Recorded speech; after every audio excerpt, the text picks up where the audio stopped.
Allah subhanahu wa ta'ala. Mwenyezi Mungu subhanahu wa ta'ala ndani ya Qur'ani anasema, law anzalna hadha al-Qur'ana ala jabalin la ra'aytahu khashi'an mutasaddian min khashyati Allah. Lau hii Qur'ani ingeteremshwa katika jabali, basi ingepasuka lote kwa Mwenyezi Mungu. Leo kuna watu mabwana ana mwaka mzima anasoma Qur'ani, alafu na yeye ni Muislamu. Kila mmoja anapaswa kubadilika. Mashehe, Uislamu unataka kuongoza mambo wana elimu. Ukitaka kuwa kiongozi kwenye Uislamu, sharti ya kwanza usome, uwe na elimu kwanza ya Uislamu, ndio uwe kiongozi kwenye Uislamu. Leo sisi wacha kusoma, nisome kitu kimoja, naishi mtanisamehe kidogo, lakini naomba nikizungumze. Kwenye Uislamu kuna madhehebu mengi sana, lakini yote yamejaa kwenye Ahlus Sunna wal Jamaa. Kuna Ansari, kuna Tariqa, kuna Shia, kuna madhehebu mengi mno yapo, kuna Salafi, lakini nitakanigusia hapa kwenye Ushia. Nasema hili si kwa ubaya, nasema kwa uzuri, watu wa muhimu wa elimu ni huu. Mashia wao wanasali swala 3 kwa siku, swala zao ni 3 tu basi. Na ushahidi wanao kwenye Qur'ani. Sababu Qur'ani ilivyo inavutika ile Qur'ani. Ukitaka uivute unaivuta Qur'ani. Kwamba unataka Qur'ani ilivyo unakuvuta ikaje unataka wewe ikaje. Mwenyezi Mungu Subhanahu wa Ta'ala anasema, aqimis salata liduluki shamsi ila ghasaqi al-layli wa Qur'an al-fajr inna Qur'an al-fajr kana mashhuda. Hii ndio aya yao. Aqimis salata liduluki shamsi, swala zimesha jua la kupinduka ile, ila ghasaqi al-layli, mpaka mwanzo wa usiku, wa Qur'an al-fajr. Maulama wanasema Qur'an al-fajr ni swala asubuhi. Swala yao ni adhuhuri ma al-asr pamoja, pale magharibi na asubuhi pamoja, asubuhi. Na yeye anakwambia hivi, anakupana hoja kabisa kwamba hili hapa nilikwambia sababu hoja yake ni hii. Kuna elimu shehe kujeteketea umeangamia. Leo Waislamu mtakuwa ndio kweli. Hajaishia hapo, tunaanzia ya pili hii, mkanisame inasema hivi. Nisamehewe sana. La pili nasema Mungu anasema kwenye sura Al-Baqara 222 aya. Anasema nisaukum harthulakum fa'atu harthakum an-nashitum. Wake zenu ni mashamba yenu. Kuna siri nyepesi tu. Wake zenu ni mashamba yenu. Fa'atu harthakum, waendeeni hao wake zenu an-nashitum, popote mtakapo. Mabwana, kwenye Kiswahili kuna vyovyote na popote. Kuna vyovyote na popote. Vyovyote maana yake kama kalala muende, kasimama muende, kakaa muende, lakini popote ni sehemu. Ukisema popote ni sehemu, kwamba popote muende, yeye mkia muende kinyume na maumbile, aenda popote yaani.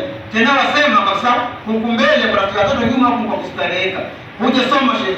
Hii ni aya ya Qur'ani. Sio maneno yangu, haya ya Qur'ani, na haya yapo. Nasema nikiwa na ushahidi kabisa, haya yapo. Mabwana, usiposoma uko tunakwenda tutateketezwa. Wewe endelea tu kusema kwa dharau la someshaji kwamba darasa lao hata siendi hivi. Wewe unasema sana sasa. Sio msemo wewe nani? Unasema zungu mema hata haibudi haijajalisha kwa nini kiasi gani? Utakuwa ni mema kiasi gani mezani? People are going to be against you. Wanadamu watakuchukia. Watakuwa kuja vita. Ndio hapo hivi. Mabwana tusomeni. Kila mmoja anapaswa asome na waheshimu viongozi wa dini, wale wenye dhamana ya elimu. Nimalizie ili na mwisho hotuba yangu nimalizie. Yuko shehe wangu mmoja namtaja kwa kheri baada yuko hai, na Sheikh Abubakar bin Salim. Huyu ni mwanafunzi wa Muhammad Bakari al-Qur'ani ile Shamsia. Siku moja tumekaa naye tunapiga story, akatuambia bwana, niwape nasaha. Niwape nasaha za kusoma kuhusu elimu. Msiposoma mtakuwa miongoni mwa wajinga watatu. Usiposoma shehe, utaingia miongoni mwa wajinga watatu. Sisi tumekaa pale kama wanafunzi na tusikize pale kwa makini, ni wajinga gani? Akasema fa amma al-awwal, mtu wa kwanza, mvua inanyesha, amechukua birika na maji mboga zake. Akasema huyu ndio mjinga wa kwanza.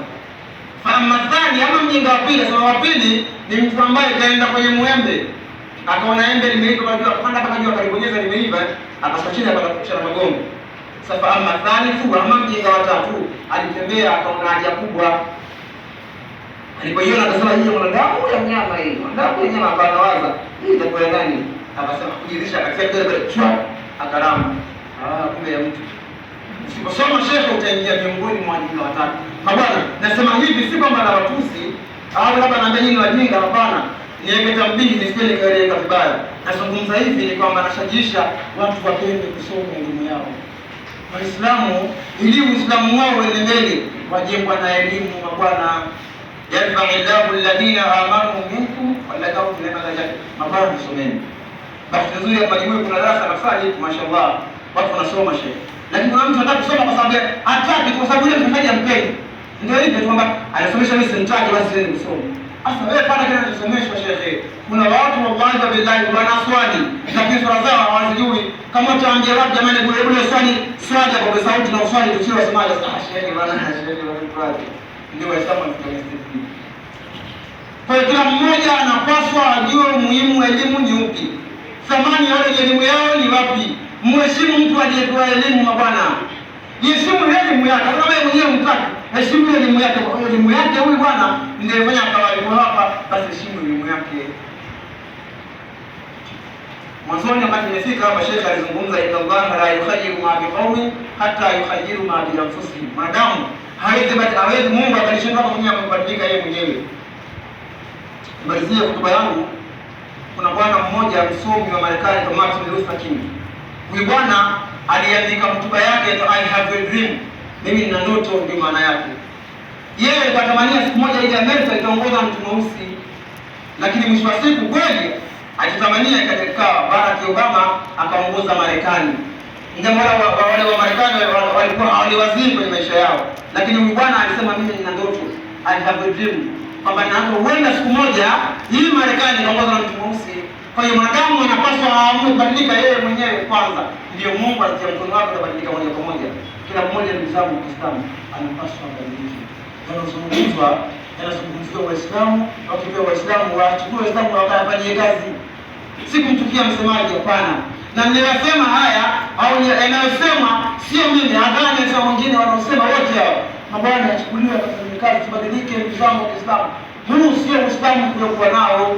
Uislamu ulipofikia hapa hatua hii ni kama vile Qur'ani Mungu kaihifadhi tu, watu hawezi kuitetea mkono wakachafua, lakini pia kitafuliwa. Leo wale ni ndoto kwamba Uislamu usiende mbele, kwamba Qur'ani isihifadhiwe. Sasa hivi lengo lao ni kwamba Qur'ani kama Qur'ani ukisema uichome, watu wamehifadhi hizo vichwa. Au ukichoma wale mafadhaa wapo walihifadhi. Sasa wamekuja na plani mpya sasa hivi ni kwamba washughulishe watu wasihifadhi Qur'ani. Kuna haya masimu haya. Wallahi kuna mtu atoa salamu kwenye swala, atoa simu zaidi angalia njendo yake, angalia kitu gani. Haya tasbihi yafanye. Ndio lengo lao Qur'ani isihifadhiwe. Kila mmoja anapaswa aamue kubadilika ndugu zangu wa Kiislamu. Salama yetu kwenye Uislamu ni kusoma na kufahamu Uislamu, lakini pia jambo lingine ni kuheshimu na kuheshimu wale ambao hapa zamani ya Uislamu. Wewe kama wewe ulikuja soma kwa zamani. Sasa ukisikia Qur'ani sema hizi zangu nilikuwa najua, lakini ndio hivi zako ziko wapi shehe? Kuna mwenye enzi kwenye Uislamu. Abubakar as-Siddiq radhiyallahu anhu kazaliwa mtume miaka mingi tofauti. Kaanza mtume akajapata ibada ya miaka mingi. Kasoma kwa miaka 38 ndio kaanza kusoma Uislamu. Wewe ni nani? Who are you by the way? Yaani ni nani unataka kusoma wewe? Na bwana kila mmoja anapaswa asome Uislamu utamjua. Usiposoma utapelekwa kila siku. So wakipeleka tu. Si soma. Mama someni Uislamu kufahamu. Misingi ya Uislamu imewekwa kwenye kusoma. Ukitaka salama kwenye Uislamu kusomeni mabwana. Hichi kibla hichi tusikanganie. Usione kila soma kwanza ufahamu Uislamu. Wale walikuwa dhamana, wale maanake walikuwa dhamana kwa sababu wana elimu. Mheshimu huyu mwenye elimu yake. Mfuate wewe nenda kasome. Kwa ndugu zangu wa Kiislamu, nimeyazungumza haya mada yangu ilikuwa ni elimu kwa sababu haya ndio mwenyewe pia mnipata. Mimi ni mwalimu by profession, sio kwamba mwalimu unajua by profession mimi ni mwalimu. Sio wa dini, wa shule. By profession mimi ni mwalimu wa shule, sio wa dini, wa shule kabisa ni mwalimu by profession. Wale ndio mimi natambua kwa mimi ni mwalimu. Kuna hana sana kwa shule. Na ni mwalimu wa shule kwa pande mbili. Elimu ya dini shuleni pia ni walimu ninayo kusafisha shule yote ya Dar es Salaam. Nikafundisha elimu ya kusoma dini shule yote usahihi ninayo. Lakini sio hivyo, hata masomo ya sekula mengine tena nasomesha. Na bwana kuna watu wa shule sana. Mkitaka tuseme wasome dini, basi ni madarasa ndio yanasomeshwa. Huko shuleni hakuna dini.